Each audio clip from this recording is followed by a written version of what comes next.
Että jos mua harmittaa, kun Sirpa punnertaa siellä, ei ole multa pois. Miten se onkin niin vaikeaa aikuisena niin kuin tehdä niitä asioita, mitä haluaa tehdä? Sitten niin kuin, että ihan vaan tekee. Se motivaatio yleensä tulee siinä vaiheessa, kun sä teet. Yes. Marssit sinne avotilaan ja sanoit, että istuminen leventää persettä. Nyt perseet ylös penkistä. Mä voin sanoa. Tällä kanavalla mä yritän ottaa selvää siitä, että mitä pitää tehdä, jotta erilaiset asiat meidän kaikkien työelämässä muuttuisi piirun verran paremmiksi. Mä oon Heli Rautjärvi, organisaatiopsykologi, yrityskulttuurin muotoilija ja muutostavoitteiden arkeistaja. Mitä pitää tehdä, jos haluaa lisää liikettä työviikkoonsa? Mä oon just matkalla juttelemaan tästä kysymyksestä yhdessä upean hyvinvointi- ja liikunta-alan konkarin Sirpa Buumanin kanssa. Sirpa on paitsi aivan huipputyyppi, myös semmonen suorapuheinen ja räväkkä. Varmaan aika kiva juttukaveri tähän aiheeseen. Ja samalla semmonen seesteinen, myötätuntoinen joogaguru. Eli me saadaan varmasti hyvät keskustelut aikaiseksi. Se, että pitäisi liikkua ja pitää omasta kehostaan huolta, on yksi semmoinen asia, mistä meillä on kaikilla tosi paljon tietoa. Mutta jostain syystä sen tiedon muuttaminen ihan konkreettiseksi motivaatioksi ja liikkeeksi sinne päivittäiseen arkeen, niin on jotenkin vuodesta ja kuukaudesta toiseen ihan tosi hankalaa. Samalla me tiedetään, että suomalaisten työkyky ei ole fyysisesti menossa pelkästään hyvään suuntaan. Lihakset rapistuu, painoa kertyy ja kunto ihan konkreettisesti heikkenee harmillisen monilla oikeastaan iästä ja sukupolvesta riippumatta. Koska mä oon paremman työelämän lähettiläs, mä haluaisin kantaa korteni myös tähän kekoon ja jutella nyt Sirpan kanssa siitä, että keksittäisikö me joku uusi näkökulma tai vaikka sitten hyvä tapa muistuttaa vanhoista näkökulmista siinä, että jokainen pystyisi löytämään vähän lisäliikettä sinne työnsä arkeen. Hei, kevät tulee ja aurinko paistaa, ainakin ulos pääsee kohta liikkumaan ja mikä se ihanampaa, niin katsotaan, mihin me Sirpan kanssa päästään. Tervetuloa katsomaan arkeista. Mitä pitää tehdä, että saa lisää liikuntaa työviikkoon? Mä oon jututtamassa tästä kysymyksestä Sirpaa. Tervetuloa Sirpa. Kiitos paljon. Ja me jutellaan Sirpan kanssa tänään siitä, että miten ihan käytännön tasolla löytäisi itsellensä aineksia lisätä vähän liikuntaa viikkoon. Niin kuin mä tuolla introssa totesin, niin suomalaisten työkyky ei ole menossa pelkästään hyvään suuntaan. Aika kurjia ja hurjiakin lukuja näkyy siitä, miten oikeastaan yhä nuoremmat on herkästi ihan jopa rapakunnossa. Ja sitten kuitenkin samaan aikaan työuria pitäisi pidentää ja työssä pitäisi jaksaa yhä pidempään. Ja työssä on tosi paljon kivempaa, jos ei satu ja kolota ja voi fyysisesti huonosti. Ja tosiaan, kun työelämän parantamisen asialla ollaan, niin mä ajattelin, että kyllä sitä nyt yksi psykologi voi vähän tähänkin teemaan tutustua, kun on ammattilaisia apuna ja jutella vähän siitä, että millä käytännön teoilla sitä omaa arkeansa voisi saada vähän aktiivisemmaksi. Katsotaan, mihin meidän keskustelut päätyy. Mä tiedän, että Sirpa on huikea tyyppi, kova osaaja ja sen lisäksi ihana, hauska ihminen. Eli saattaa olla, että me päädytään ihan minne sattuu, mutta sehän näiden keskustelujen parasta antia on. Hei Sirpa, sä oot hyvinvointi- ja liikunta-alan superammattilainen. Haluatko vähän kertoa itsestäsi siitä, että mitä sä teet ja mikä sun suhde tähän teemaan on? Joo, siis niin karulta kuin se kuulostaa, mutta 30 vuotta tasan olen ollut tällä alalla. Joo, vauvana nimenomaan.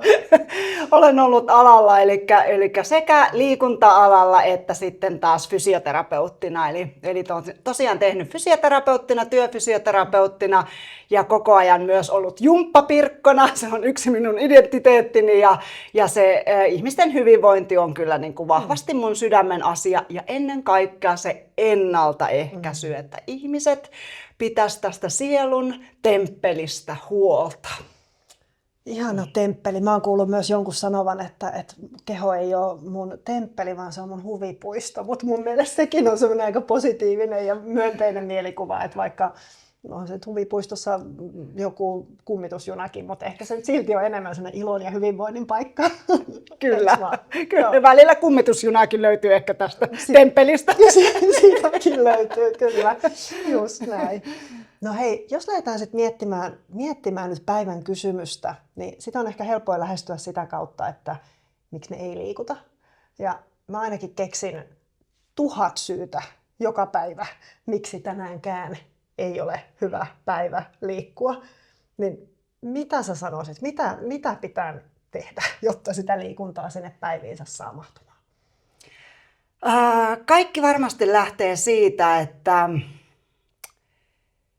ensinnäkin, että sä haluat itsellesi hyvää, niin kuin aikuisten oikeasti, aikuisten oikeasti. Että jos sä luettelet sun arvoja ja terveys on yksi arvo, niin mennä peilin eteen ja katsoa samanaikaisesti kalenteria, että näkyykö se siellä kalenterissa, se liikunta ja se oman hyvinvoinnin arvostaminen niin, että se terveys pysyy, kenties paranee, riippuen mikä tilanne on. Niin se on mun mielestä se tosi yksi tärkeimpiä asioita. Et ei vaan sen takia liikkua, että liikuntasuositukset sanoo näin, tai lääkäri sanoo näin, tai fysioterapeutti sanoo näin, tai psykologikin saattaa sanoa, että kannattaa liikkua. Niin että se löytyy se semmoinen sisäinen motivaatio. Omista arvoista liikkeelle. Peili, kalenteri. Joku viisas on sanonut, että omat arvot voi tarkistaa tosiaan kalenterista ja kukkarosta. Että se, että mihin käyttää aikaa ja rahaa tai ylipäätään resursseja, niin kertoo aika paljon. Ja en mä tiedä, tämä on varmaan tämmöinen aika vähän tämmöinen niin kuin kulttuurinenkin juttu. Mä muistan sun kanssa, me on tunnettu sen verran pitkään, niin me on koronavuosina ihmetelty sitä, kun baarit sai olla auki ja kuntosalit oli kiinni. Ja nyt kun miettii sitä ajankäyttöä tai rahan käyttöä, niin jotenkin se, että käynpä niin kuin aftereilla työkaverin kanssa, käytän 10 euroa siihen kaljatuoppiin ja istua röhötän, niin jes, sitäkin pitää tehdä, sekin voi olla hyvinvointia lisäävää, mutta jotenkin semmoisen valinnan tekeminen niin kuin, tuntuu usein helpommalta. Mutta sitten se, että vetäisinkin niin kuin lenkkarit jalkaa ja käyttäisin en ehkä yhtään euroa, mutta vaikka sen saman tunnin aikaa siihen, että kävisinkin reippaalla kävelyllä tai hölkällä, niin se jää niin kuin tekemättä. Niin mietin jotenkin, että miten niitä omien arvojen mukaisia valintoja olisi sitten. No sä sanoit, että peilin eteen ja semmoinen raakarehellinen itse tutkiskelu. Niin, koska mä en ole ainakaan keksinyt tässä 30 vuoden aikana niin oikein mitään muuta keinoa siihen, että sun pitää olla rehellinen itsellesi, että miten mä elän yleensäkin, miten mä elän, miten mä käytän aikaani. Niin ja sitten tehdä niitä muutoksia. Ja mä tykkään käyttää tämmöistä kroppaa peliin. Että ne muutokset ei tuu ilman, ellei sä laita ihan fyysisestikin kroppaa peliin, mutta ihan kaikessa muutoksessa. Se vaatii meiltä, että se on vaan otettava vähän myös niskasta kiinni. Ihan superhyvä toi kroppaa peli, se me nostetaan nyt niin kuin statementiksi tästä, että se pitää myös niin kuin tehdä.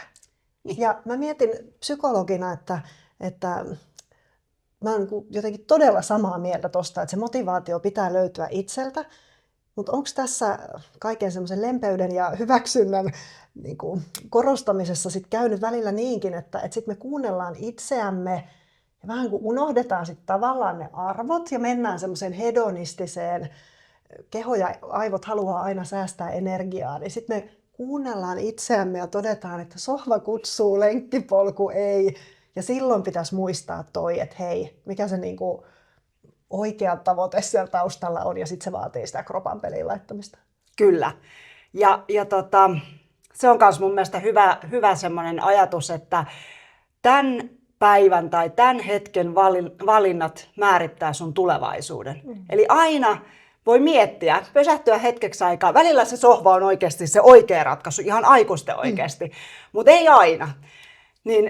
Että jos se tuntuu, että se aina jää siihen sohvalle, niin kun se valinta on se sohva, niin sitten oikeasti, että onko se tulevaisuuden minä, minkälainen mä haluan olla, niin se, että mä jään aina siihen sohvalle, niin onko mä tulevaisuudessa se, joka mä haluan olla? Koska välillä on myös hyvä niin kun miettiä, että minkälainen mä haluan olla, vaikka mä täytän just 50, minkälainen mä haluan olla 60-vuotiaana. Niin varsinkin tässä iässä ne on äärettömän tärkeitä ne valinnat, että mitä mä teen, mutta jo aikaisemmin. 20-vuotiaana, 30-vuotiaana. 20-vuotiaana ei vielä niin paljon, mutta 30-vuotiaana jo todella alkaa olla. 20-vuotiaana saa kaiken vielä Joo, anteeksi. Se on ihanaa. Ei liho, ei väsy. Voi olla aamu 6 baarissa ja lähteä reippaana töihin aamulla ja been there. Mutta sitten aika korjaa ton ongelman kyllä. Ja joo, toi on hyvä muistutus, että omien niin kuin arvojen tarkastelu, mutta niin, että ne arvot johtaa tekoihin. Ja sitten jotenkin se, että ne teot tänään määrittää tosi paljon sitä, että mitä tapahtuu huomenna. Tossahan on siis tosi hyvä resepti. Ja mulle tuli vielä tämmöinen mieleen, että en tiedä, ootko kattonut Erikoisjoukkoja? Olen. Joo. Niin sä puhuit tästä lempeydestä, mitä korostetaan paljon, missä on paljon hyvää, missä on ihan äärettömän paljon hyvää, just kun me ollaan siellä suorituskeskeydessä ja tälleen näin, niin me tarvitaan myös sitä lempeyttä. Mutta täytyy sanoa, että siellä erikoisjoukoissa, niin mitä niiden ideologia ja mitä, nostan nyt tämän petäjistön sieltä, niin kuin mitä hän käyttää omissa valmennuksissaan ja omassa tässä somemateriaalissa, että tämä ideologia, että jos sä vaikka työskentelet siellä erikoisjoukoissa, niin huvittaa sua tai ei, niin sä teet tosiaankin ne treenit. Ei siellä kysellä, että huvittaako sua? Ei todellakaan. Jos joku sanoo, että ei huvita, niin ei. Ja okei, tavallisella ihmisellä, niin eihän sua kukaan tolleen niin kuin pakota ja sun ei tarvitse olla niin hyvässä kondiksessa. Mutta siis se, että yleensäkin, että tarviiko aina huvittaa? Niin kuin se, että kun sä pääset sinne kuntosalille tai sä pääset sinne lenkille, niin todennäköisesti sä et koskaan kadu sitä, että sä lähdit. Eli mä pidän semmoista aina niin kuin, tai ajattelen, että jos mun toiselle olkapäälle tulee se tyyppi, joka sanoo, että no, väsittääkö mua vähän vai hotsittaisiko mua, niin aina jos se tyyppi täällä rupeaa puhumaan, niin mä tiedän, että okei, nyt se mun mieli yrittää selittää, niin sit vaan, heippa, mä lähden nytten. Että sitä on turha jäädä kuuntelemaan. Että se on sitten se kohta, missä vähän niin kuin, että olepa hiljaa ja nyt se kroppapeli. Joo, kroppapeli. Joo. Että tässä mä oon niin kuin sillä lailla, että aika niin kuin jämäkkä itselleni, mutta myös haluaisin olla niin kuin myös katselijoille, että semmoinen tietynlainen jämäkkyys, lempeys ja jämäkkyys sopivassa suhteessa elämässä. Tasapaino. Ja mä vielä mietin tuota arvojuttua tuosta kulmasta käsin, mitä sanot, että kun ei kai sekään ole ihan tarkoituksenmukaista, että omaa arvomaailmaansa ja motiiveja niin kuin joka päivä pitäisi kauheasti puntaroida. Ne on loppujen lopuksi aika pysyviä. Tietenkin elämäntilanteet vaikuttaa ja perhetilanne ja kaikki muu niin kuin muokkaa sitä arvomaailmaa, mutta se semmoinen, niin kuin, ei se joka viikko muutu, vaan kyllä se on sitten semmoinen niin kuin pidempi prosessi ja vaatii tosiaan jotain elämänmuutoksia, että arvot muuttuu. Niin jos se oma arvo, mitä arvostaa ja haluaisi arvostaa, on se hyvinvointi, terveys, se, että eläisin hyvinvoivana mahdollisimman pitkään, jaksasin tehdä juttuja, joku tämmöinen, niin koska se arvo ei joka päivä muutu, niin mun mielestä on tosi loogista, että silloin niitä tekojakaan ei tarvitsisi niin kuin joka päivä arpoa. Just tavallaan, niin kuin, että jos tämä arvo on ja pysyy, tämä on tänäänkin haluan olla hyvinvoiva, huomennakin haluan olla, eilenkin ehkä halusin, niin ei ne teot. Saat sä kiinni? Saan. Jotenkin, Joo, että no sitten minä tänäänkin teen sen mukaisesti, huvitti tai ei. Joo. Toihan on ihan loogista kyllä. Kyllä. Ja sittenhän se on tietenkin, että se on aina eri tilanne, että sitten jos on ollut vaikka taukoa liikunnasta, niin se vaatii enemmän ennen kuin siitä tulee se rutiini. Eli sittenhän sit kun se on rutiini, niin sittenhän sun ei enää tarvi arpoa. Eihän me arvota joka aamu, että pesisinkö hampaat vai enkö pesis hampaita. Että aika harvoin tulee arvottua.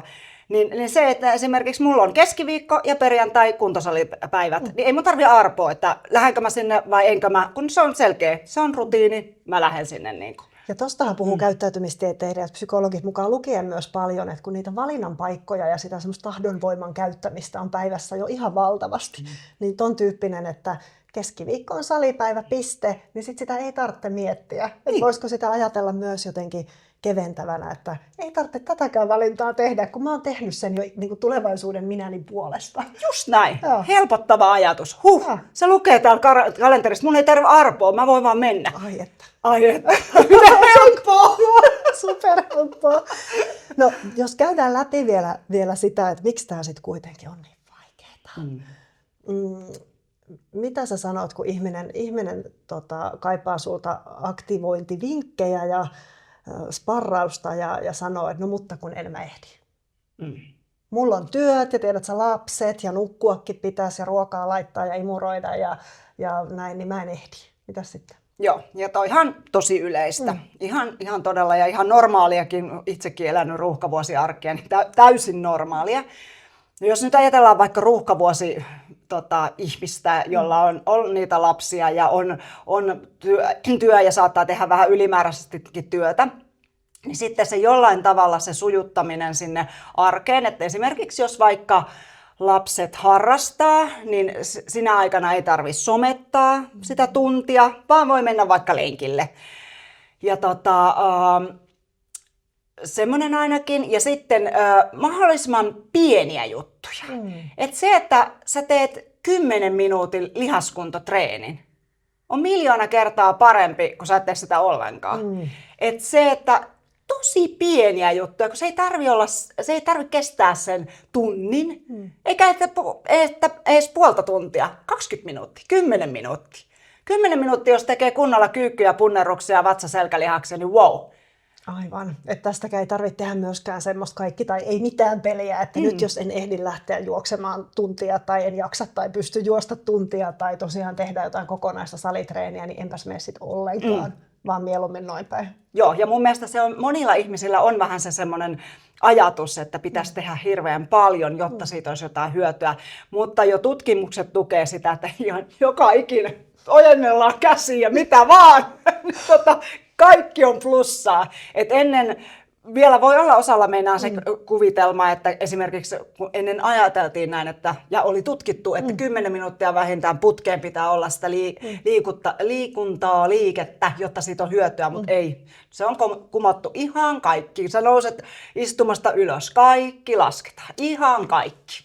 Lohdullista Kroppaa peliin tässä. Kroppaa peliin ja noin, että sitä voi pelata tosiaan niin kuin pieni siirto kerrallaan, että ei tarvitse tehdä mitään suursuoritusta, niin sekin on jo kotiin päin, ainakin jos sitä liikettä on tosi vähän. Kyllä. Yes. Aika, joo, eli ei ole pakko röhnöttää tai ikään kuin odotteluaikaa käyttää vain niin kuin paikallaan olemiseen, sen voi hyödyntää. No, mulle tulee sitten mieleen se some ehkä muutenkin. Lasten ruutuaikoja tulee katseltua, mutta sitten kun näkee omansa, niin on vähän, että niinpä niin, että se voi herkästi ihan helposti olla vaikka 3 tuntia päivässä. Kyllä. Kännykkäaikaa. Irtoisiko siitä pieni pala johonkin? Puoli tuntia, 20 minuuttia. Voisiko irrota? Jes, sitä voi vaikka tulla tänne tekemään tämmöistä liikuntaan ja hyvinvointiin liittyvää somea, niin tulee edes ojenneltua näitä käsiä tässä samalla, jos ei muuta. Ai vitsi. Ja sitten se kanssa, että jos on nyt lapsia, niin lasten kanssa yhteinen liikunta. Koska se on taas sitä liikuntakasvatusta myös heille. 2 kärpästä yhdellä iskulla. Se on muuten harmi. Mullakin pelaa toinen kundi jalkapalloa ja toinen harrastaa kamppailulajeja. Ja varsinkin siellä jalkapallokentän laidalla, niin siellä kyllä seisotaan paikallaan. Se on jotenkin se tapa. Ja sitten se vähän pistää jopa silmään, jos joku rupeaa siellä sitten tekemään jotain omaa jumppaa tai muuta. Vähän harmi, että se ei ole niinku rutiini. Kyllä, ja olen ollut tuossa samassa tilanteessa itsekin, mutta mä oon kyllä ollut se äiti, joka siellä jumppaa siellä sivussa. Ja sitten jopa välillä jotkut oli, silloin siitä on jo kyllä kauan aikaa, mutta kuitenkin tullut sanoa, että voisikohan tämä riittyä mukaan ja näin. Niin kuin, että, Ihanaa, ja se, voitaisiinko me suhtautuakin tuohon noin päin, että muutenkin, että kroppaa peliin ja se on niin kuin hyvä kiertämään, koska ekana mullekin tunnustan, tuli sellainen ajatus, että no kiva, että sitten siellä on itsellä huono omatunto, kun toinen jumppaa siinä vieressä. Mutta mä oon välillä miettinyt sitäkin, että jos mulle tulee huono omatunto jostakin tai se on vähän syyllinen olo, niin ehkä se on se kohta, missä mä sit en ihan toimi niiden omien ihanteideni mukaisesti. Että jos mua harmittaa, kun Sirpa punnertaa siellä, sitten taas ne punneruksethan Sirpalle kotiin päin ei ole multa pois, mutta jos se jotenkin vihlasee, niin olisiko se kohta miettiä, että tämä on nyt ehkä se peilin eteen menemisen paikka, että no miksi mua harmittaa toi, kun toinen tuolla punnertaa, no siksi, että mäkin haluaisin. Ja sitten tarttua siihen. Just näin, kyllä. Ei se varmaan harmittaisi, jos se asia esittelee kyllä. semmoinen Ei niin. merkitykset. Ei, koska ne asiathan triggeröi, jotka jollain tavalla niin uppoo itteen. Hyvä tulee pointti. se. Touché. Just näin. No okei, eli aikahaaste on nyt sillä lailla ratkaistu, että siihen on taas palataan sen motivaatioon, mihin sitä aikaa valitsee käyttää, niin se vaikuttaa siihen, että mihin se aika sitten oikeasti myös kuluu.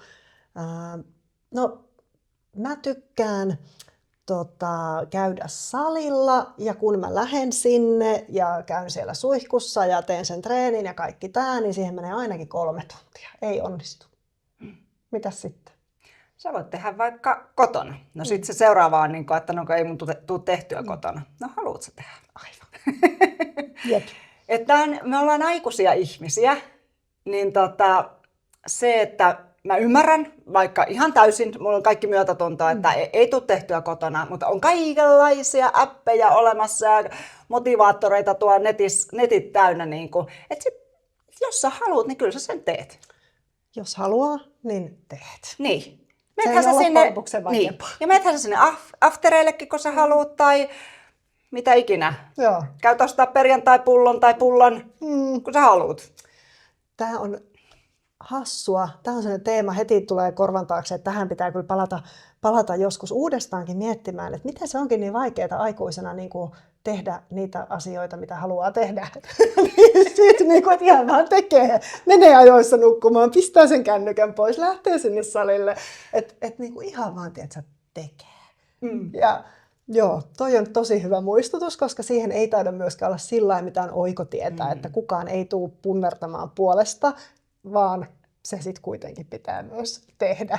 Kyllä. No hei, mites, ja niin, tämä mieli on meillä kyllä mä sanoisin, että tämä mieli on meidän suurin niin kuin vihollinen näissä asioissa. Koska silloin aina, kun se haluaa olla siellä mukavuustasolla monesti, niin se, kun se syöttää niitä juttuja. Ja me mennään niin kuin, ja kuunnellaan sitä vielä. Aivan. Joo. Niin. Uskotaan se, että ei kannata tänäänkään lähteä tässä. Niin. Okei, eli pienetkin teot riittää, aikaa löytyy kun sitä järjestää ainakin jonkun verran silloin kun oikeasti haluaa ja sitten pitää vaan tehdä. No, ja sitten yksi muuten kanssa, kun sanoit siinä jossain vaiheessa, kun pitää siivota ja tälleen näin, niin sitäkin miettii, että just siinä vaikka siinä ruuhkavuosiarjessa, että tarviiko sen kodin olla aina ihan tip-top, että joinain päivänä oikeasti priorisoisit vaikka, että okei, nyt koti on aivan hyrskyn-myrsky, mutta tänään mä menen sitten tekemään sen treenin, että välillä joutuu tekemään, no taas tämä priorisointi, että mihin sä haluat priorisoida, onko sulle tärkeämpää, että sun koti voi hyvin ja näyttää hyvältä, vai sun sielun temppeli voi hyvin? Totta, ja se huvipuisto, joo, niin. todella hyvä pointti.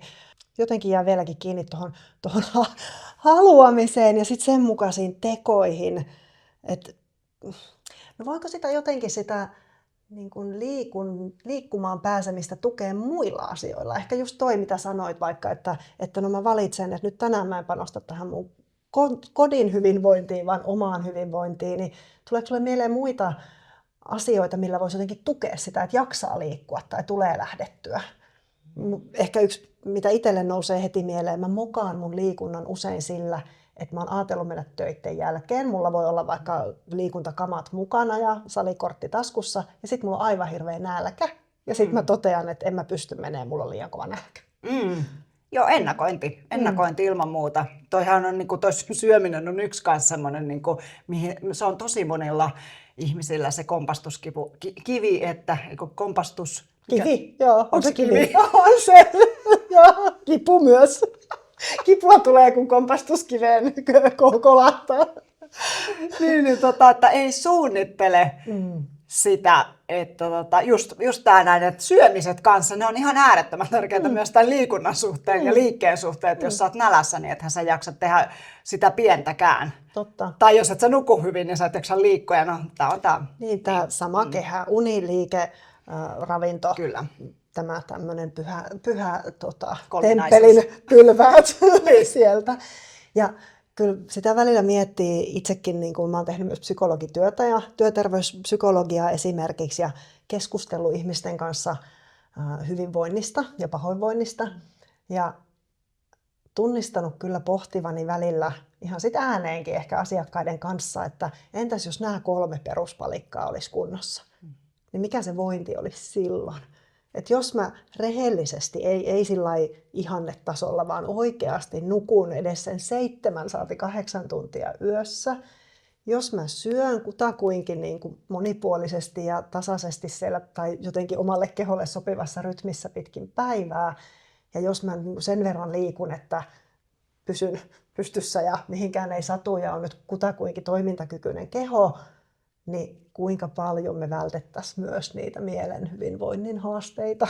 Kyllä, kyllä. Ja siitä on niin kuin, no kuten molemmat tiedetään, niin paljon tieteellistä tutkimustakin, että se ei ole vaan mututietoa, että miten liikunta vaikuttaa siihen mieleen, että kyllä me vaan ollaan kokonaisuus. Että se on niin kuin varmaan yksi mun suurimpia, toki myös, että tässä iässä jo tämä kehon hyvinvointi on tärkeä, mutta myös se mielen hyvinvointi, että miksi mä liikun, niin on myös paljon sitä mielen hyvinvointia, purkaa ei aggressioita, mutta jotain purkaa, no ehkä aggressioitakin. Tarvittaessa Välillä niitäkin, mutta purkaa jotain, niin kyllä se vaan vaikuttaa. Joo, kyllä mä oon nyt vuoden verran, vähän ylikin itse asiassa jo, hyvä minä, niin juossut aika säännöllisesti. Ja se mun syy aloittaa juokseminen ei liittynyt juoksemiseen oikeastaan mitenkään, vaan just siihen, että mä huomasin, että mun psyyke oli tosi kuormittunut.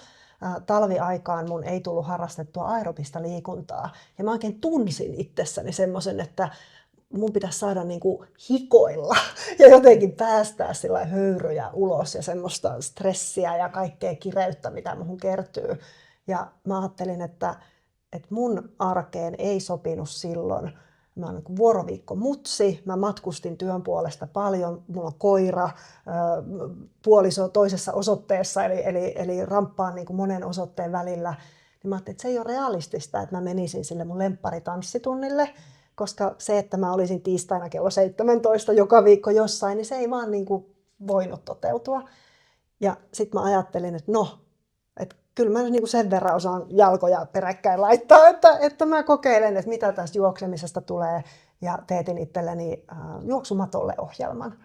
Ja vastoin kaikkia mun ennakko-odotuksia, niin se ei ollutkaan niin tyhmää ja tylsää kuin mä luulin.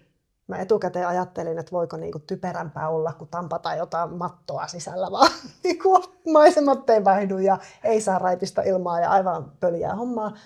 Mutta siinä kävikin toisinpäin, että mä sain siitä sen hikoilun ja sen purun, mitä mä kaipasin. Ja mun ei tarvinnut tehdä valintoja myöskään siinä.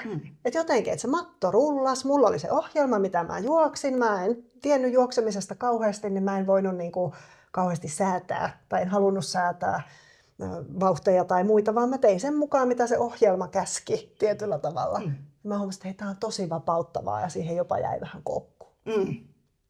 Ja toi jotenkin, että siinä jos ihan puhutaan liikunnasta, että siinä on hyvä olla joku just tommonen muu syy kuin että sä vaan meet juoksemaan sitä. Sulla oli se, että sä saat purkaa sitä jotain. Jollakin se voi olla vaikka, että se haluaa käydä siellä tanssitunnilla tai jossain ryhmäliikuntatunnilla, että se tapaa ne samat ihmiset. Mä käyn esimerkiksi kuntosalilla hyvin paljon sen takia, että mulla tulee sekä mieleen hyvä olo, mutta mä tiedostan, että keski-ikäiselle on niin kuin äärettömän tärkeää lihaskuntotreeni ja se auttaa painonhallinnassa ja muutenkin siitä, se on niin paljon tutkimusta, niin se on se mun motiivi. Ei se, että mun mielestä on nyt niin mieletöntä. No on se ihan kiva niitä hauiksiakin tehdä siis silleen ihan fyysisesti, mutta en mä nyt sitä mieti, vaan mä mietin sitä, että mitä siitä tulee. Ei se itse suoritus. Ja se on tärkeää, että jos sitä niin kuin liikuntaharrastusta ajattelee, että se olisi niin kuin semmoinen oikeasti niin kuin kiva. Joo. Se on aika tärkeä. Joo. Ainakin riittävän kiva. Ainakin riittävän kiva. Joo. Niin. Ja mä huomasin sen juoksemisen kanssa, mä käytän sitä siksi esimerkkinä, että se ei ollut musta heti hirveän kivaa. Mutta mä huomasin, että musta on kivaa, että mulla on joku rutiini, just joku semmoinen ikään kuin valmiiksi päätetty juttu, että tuossa noina päivinä juostaan. Ja sitten mä huomasin, että se olo sen jälkeen oli tosi kiva. Niin. Ja sitten se kivuus niin kuin aika moneen tekemiseen muutenkin, niin lähti kyllä nousuun sitä mukaan, kun siinä huomasi vähän kehittyvänsä. Että mä jaksankin juosta niin kuin 0,1 kilsaa nopeammin kuin äsken, tai tämä ei olekaan ihan niin veemäistä kuin viime viikolla. Niin sittenhän se rupesi muuttumaan kivaksi. Kyllä. Ja mä luulen, että ihmiset tyypillisesti kyllä tykkää niistä asioista, mitä ne osaa, niin tostahan saa sitten ehkä semmoisen hyvän kehän parhaimmillaan. Kyllä. Joo. Ja tuossa taas nyt, jos mä otan tämmöisen psykologisen näkökulman tähän näin, niin kyllähän se on vaan totta, että liikunnan harrastaminen ja itsensä ylittäminen, jos mennään taas sille, niin sehän lisää resilienssiä taas sitten siellä muussa elämässä. Et kun sä vähän viet ittees sinne epämiellyttävyystasolle, niin sitten sä pystyt viemään sitä siellä tavallisessakin elämässä ittees pikkasen. Hei, tosi hyvä pointti. Tuosta voisi varmaan joku saada myös motiivin liikkua, että on muilla elämän osa-alueilla haasteita, on hankala työ tai mitä vaan, missä haluaisi tai tietää, että pitäisi vähän pystyä niin kuin liitteille, niin sitten hakee sen pystyvyyden tunteen sieltä liikunnasta, että hei, sain nostettua kilon enemmän kuin eilen tai sain itteni tänne salille edes. Kyllä. Tosi hyvä lisäpointti. Kyllä. Ja ei se ole sattumaa, että monet huippuyrittäjät esimerkiksi, tai siis toimarit ja huippu tämmöiset business-ihmiset, niin korkean tason ihmiset. Kuunnelkaa korkean tason ihmiset. Niin ei se ole sattumaa, että moni niistä saattaa jopa kilpailla Ironmaneissa ja muissa tai muuten harrastaa jotain kilpaurheilua tai tosi tavoitteellisesti treenata, koska mä uskon, että se on myös sitä, se auttaa sinne töihin ja he myös tietoisesti tai tiedostamattaan tajuavat sen, että tällä on myös merkitystä sinne minun vaativaan työhöni. Ei pelkästään se purku, vaan myös se siellä pärjääminen ja kehittyminen. Joo. Ja toi oli muuten toinen syy, pitää nostaa vielä siihen mun juoksemiseen. Mä tiesin, meillä oli lähdössä, mä olin henkilöstöjohtajana silloin, me oltiin lähdössä kansainvälistymään tekemään uusia juttuja. Mä tiesin, että mun pitää ja mä haluan olla skarppi ja kunnossa niihin mun työn haasteisiin. Ja mä ajattelin, että jos mun keho ei ikään kuin pysy perässä, niin mä en tule olemaan niin skarppi, kun mä tiedän, että nyt mun niinku uran tässä kohdassa pitäisi olla. Että se tuli ehkä tommoista kautta. Ja sitten muuten toi, mitä sanoit, niin sitten ehkä siinä niin kun kuukausien aikana vähitellen huomasi, että hei, täältähän muuten kun saa just tämmöistä pystyvyyden kokemusta, että luulin, etten jaksoin sittenkin, luulin, etten osaa, opin ja tajus, että sehän sitten kantaa aika monella elämäosa-alueella. Se on aika mieletöntä. Ai vitsi, niin. Ihanaa. Ihanaa. Kerrataan vielä, hei siis, arvot. Haluanko minä? Miksi mä haluan? Mitä mä haluan? Sitten kun tietää, että haluaa, niin sitten sitä kroppaa peliin. Eli sitten ei auta kuin tehdä. Vaikka ei aina huvittaisikaan. Ja sitten tämä, minkä mä haluan nyt nostaa tähän väliin. Motivaatiota on aika turha jäädä odottelemaan. Aika turha. Saa mennä istuskella aika kauan, että no missäköhän se piileksi? Missäköhän se on? Se motivaatio yleensä tulee siinä vaiheessa, kun sä teet. Yes. Eli motivaatio syntyy myös tekemällä. Kyllä. Eli se arvojen mukainen elämä syntyy tekemällä. Motivaatio syntyy tekemällä. Se, että siinä hommassa kehittyy, niin syntyy tekemällä. Eli sitä kroppaa peliin. Ei lähde arpomaan tekemään ikään kuin turhaa valintatilanteita sinne, missä niitä ei tarvii. Pienikin riittää.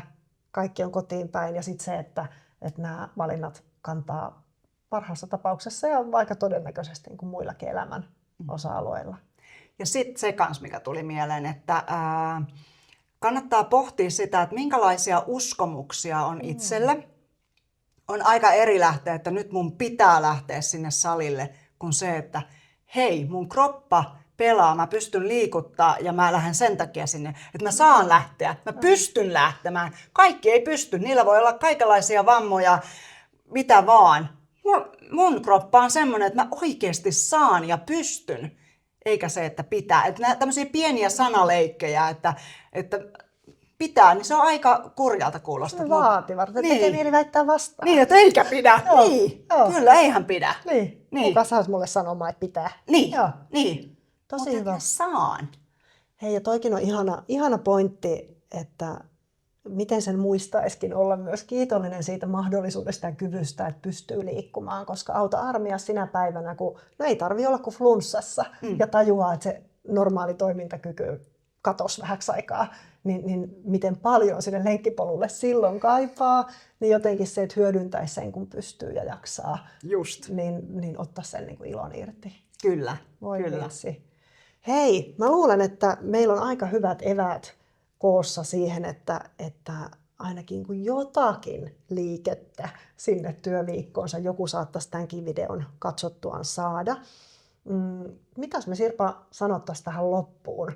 Kroppaa peliin. Kroppaa peliin! Ja itse asiassa nyt mä muistan yhden. Mä oon istunut sun kanssa joskus samassa toimistossa, minne sä marssit sinne avotilaan ja sanoit, että istuminen leventää persettä. Nyt perseet ylös penkistä! Mä luin sanonut. Mä luulen, että tähän on aika hyvä lopettaa.